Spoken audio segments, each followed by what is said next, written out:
Hello students. आज हम जो विषय पढ़ेंगे वो है ग्लेशियर्स। आप ग्लेशियर्स कैसे पढ़ते हैं? ये है GLACIERS।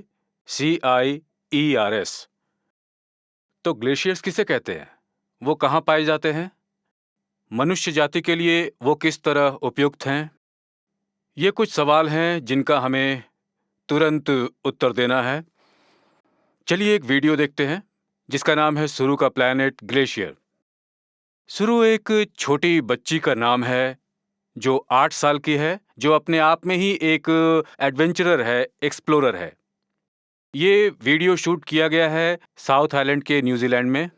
चलिए पहले वीडियो देखते हैं, फिर उस बारे में हम आपसे कुछ सवाल करेंगे।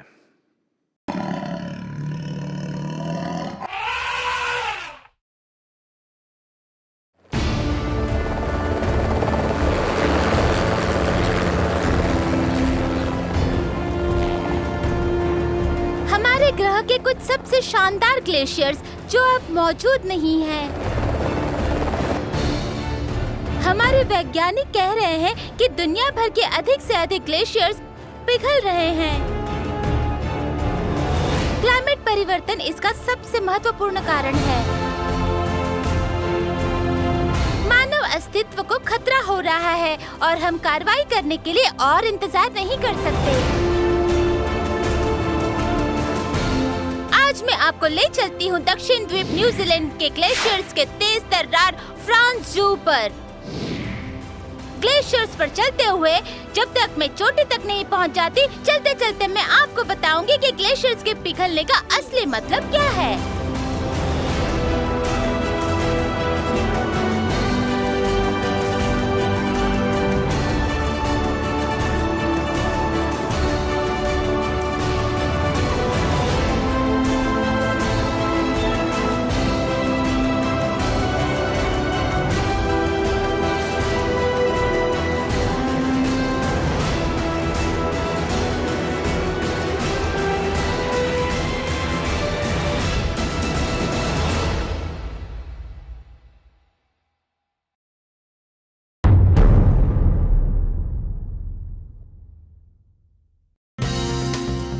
सबसे पहले हम समझते हैं कि ग्लेशियर्स होते क्या हैं। ग्लेशियर्स बर्फ का एक विशाल द्रव्यमान है जो धीरे धीरे भूमि पर चलता रहता है।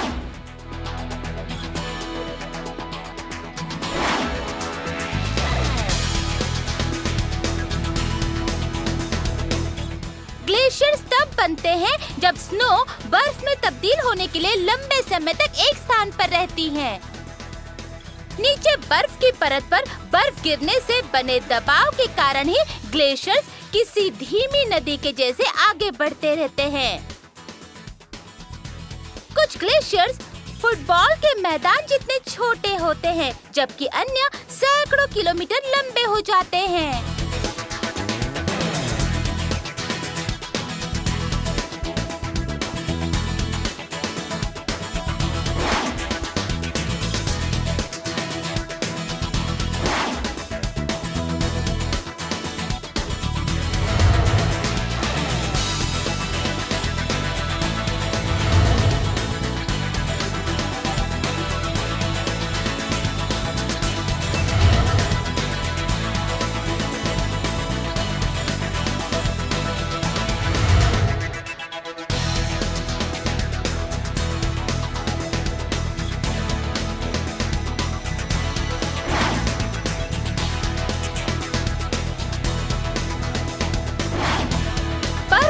मेरे पहले अनुभव के लिए मैं बर्फ में पहनने वाले बढ़िया कपड़े पहनने के लिए उत्सुक थी, पर मुझे ऐसा कुछ नहीं मिला जो मुझे फिट आ सके।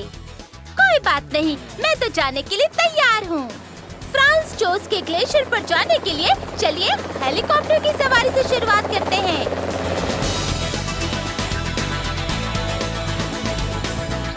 मेरे चारों ओर भव्य घाटी और आश्चर्यजनक पहाड़ी है। मुझे अपने जीवन की पहली हेलीकॉप्टर राइड पर बहुत मजा आ रहा है, जबकि मैं यहाँ से आश्चर्यजनक दृश्यों का आनंद ले रही हूँ। मुझे दुख हो रहा है कि आप ग्लेशियर्स को आगे नहीं बढ़ा सकते जैसे कुछ साल पहले लोग करते थे। जी हाँ, ग्लेशियर्स के पिघलने से लंबी पैदल यात्रा असंभव हो गई है। लैंडिंग किसी भी एरोप्लेन की तुलना में बहुत ही आसान से हो गई थी। ग्लेशियर पर पैदल चलने के लिए हमें जरूरत थी बर्फ की कुल्हाड़ी और जूतों की। मेरे कमाल के गाइड ने मुझे जूते पहनने में मेरी मदद की, लेकिन किसी कारण से उसने मुझे बर्फ की कुल्हाड़ी देने से इनकार कर दिया।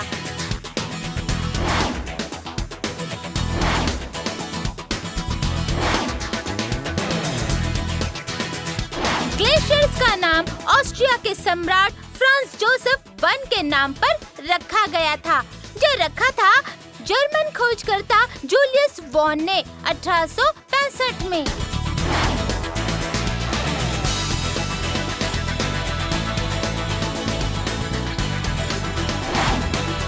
माओरी, जो न्यूजीलैंड के मूल निवासी है, ग्लेशियर्स को का रोई माता ओ हिने हुकाटेरे इस नाम से बुलाते हैं। माओरी में नाम आमतौर पर बहुत लंबे होते हैं।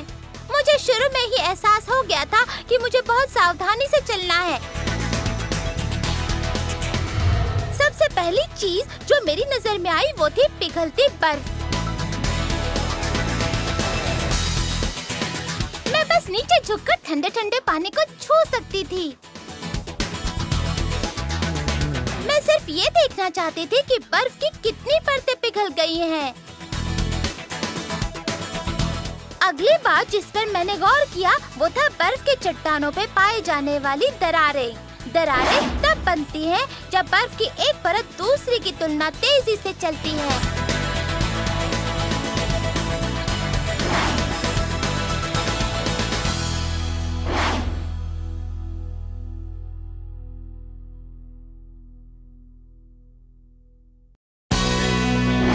शुरुआती क्षणों के बाद मेरे गाइड ने मुझ पर भरोसा करना शुरू किया और मुझे अपने दम पर तलाश करने दिया। पहला रोमांचकारी क्षण था जब मुझे एक बर्फ की गुफा में प्रवेश करने का मौका मिला।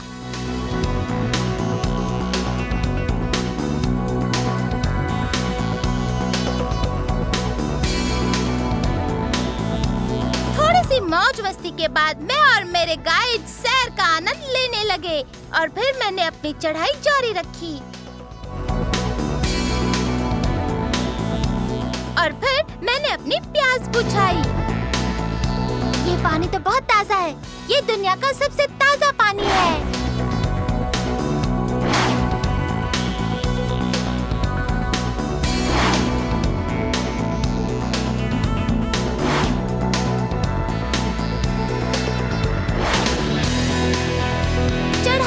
हो रही थी। कुछ समय के लिए आराम करती हूँ। दुनिया के सबसे अच्छे घर में। चट्टान पर जाना आसान नहीं होता। आपको ऊपर और नीचे, ऊपर और नीचे, ऊपर और नीचे चलना पड़ता है। लेकिन मैं शिखर के करीब पहुँच रही थी। अगर मैं डरता तो क्या मैं यहाँ होता? आ जाओ। संभल कर। तो बहुत कठिन है। इस रस्सी को पकड़ लो और मेरे पीछे चलते रहो। संभल कर। शाबाश। यहाँ इस तरह से आ जाओ। हम लगभग पहुँच ही गए। मैं शिखर पर पहुँच गई। कमाल का एहसास था वो। काश मैं आगे की चढ़ाई कर पाती, पर वो बहुत जोखिम भरा था। ये कल्पना करना बहुत मुश्किल था कि ये सुंदरता खत्म हो सकती है और ग्लेशियर्स पर चढ़ाई भी बंद हो जाएगी। मुझे यकीन है इसे बचाने के लिए हम कुछ कर सकते हैं। क्या आप जानते हैं कि अगर हमने कोई कदम नहीं उठाया तो क्या हो सकता है? बर्फ पिघलने के मौसम के दौरान एक ग्लेशियर के ऊपर बनी झील बाढ़ का कारण बन सकती है। मीठे पानी के अलावा समुद्र के इकोसिस्टम को भी बदल देता है। कई प्रकार के मूंगे जीवित रहने के लिए खारे पानी पर निर्भर करते हैं। वो अधिक मीठे पानी के आवास में शायद एडजस्ट न कर पाएं।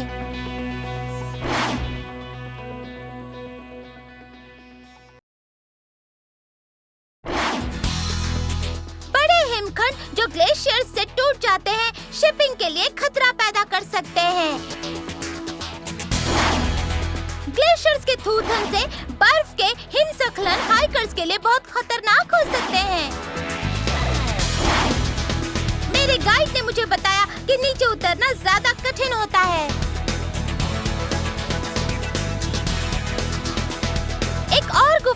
प्रवेश करने में और मजा आया। रास्ते में उन्होंने मुझे एक झरना दिखाया जो बर्फ पिघलने से बना था। नजदीक से देखने के लिए हमने हमारी चाल में तेजी बनाई। फ्रांस जोसेफ की सुंदरता मैं कभी नहीं भूलूंगी।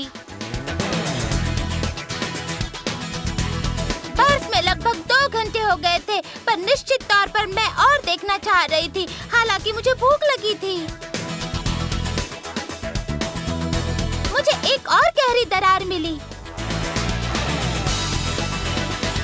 मैं चाहती हूँ कि अगली सर्दियों में ढेर सारे बर्फ गिरे और फ्रांस जोसेफ बर्फ से भर जाए।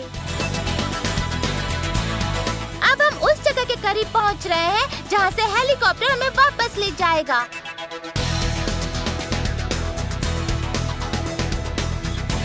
मैं जमीन पर लगातार 2 घंटे तक कभी नहीं चली, पर बर्फ पर चलना बहुत ही मजेदार था। मुझे वाटरफॉल और उसकी गति का एक और डरावना दृश्य मिला, पर मैं उसके करीब नहीं जा सकी। मैं क्लाइमेट चेंज से लड़ने के लिए एक काम करना चाहती हूँ। मैं वादा करती हूँ कि मैं अपने जीवन में कभी कोई संसाधन बर्बाद नहीं करूँगी और हो सके उन सारी चीजों को रिसाइकल करूँगी। हम में से हर एक आदमी अपनी लापरवाही के कारण कितनी बर्बादी करता है। अनाज, पानी, कागज और कई अन्य चीजों की बर्बादी। आइए हम सावधान रहें और कुछ भी बर्बाद ना करें। मैं चाहती हूँ कि आप सभी फ्रांस जोसेफ पर आए और आनंद उठाएं। मैं अपने जीवन के पहले ग्लेशियर चढ़ाई को कभी नहीं भूलूंगी और मैं जिम्मेदारी लेती हूँ फ्रांस जोसेफ को वैसे ही बनाए रखने की। और ये मेरे जीवन का सबसे शानदार अनुभव था।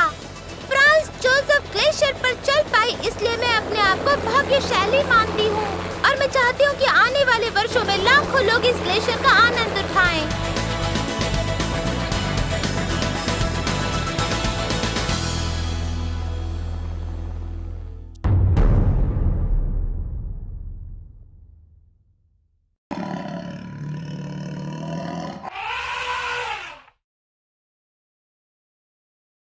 तो आपको ये वीडियो कैसा लगा? अद्भुत, मजेदार, एजुकेटिव। जब भी आपको कुछ नया पता चलेगा तो यही होगा, उसके बारे में अधिक से अधिक जानने की कोशिश करें। अब आप जानते हैं कि ग्लेशियर मतलब बर्फ का बड़ा द्रव्यमान है। उनके पास सबसे शुद्ध और ताज़ा पानी का स्रोत है। अगर सभी ग्लेशियर्स पिघल गए तो ज़्यादातर शहर, किनारे पर बसे बड़े शहर पानी में डूब जाएंगे। हमें अपने ग्लेशियर्स को और साथ ही अपने पर्यावरण को सुरक्षित रखना है और हमें सभी रिसोर्सेज को यथासंभव रिसाइकिल करना है। यही संदेश था हमारे आज के इस वीडियो का। और दूसरा बहुत ही महत्वपूर्ण संदेश है कि हमें अपनी जिज्ञासा को जीवित रखना है और हर समय अधिक सीखने के लिए तैयार रहना है, और इसी तरह हम आगे बढ़ पाएंगे। Thank you.